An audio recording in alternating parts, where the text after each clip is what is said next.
Hello everyone, in today's video I am going to show you how to fix Bluetooth pairing problem in Samsung Galaxy A17. So let's start. First you need to go to your settings, then scroll down and go to General Management.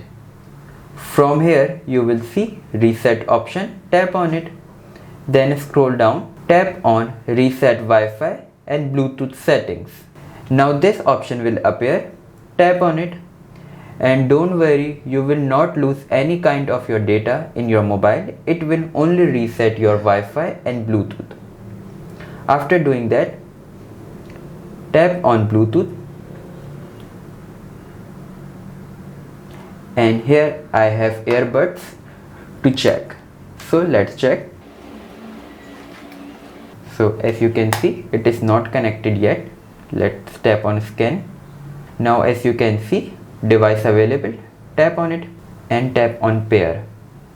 Now as you can see, my earbuds are now connected and Bluetooth is working absolutely fine.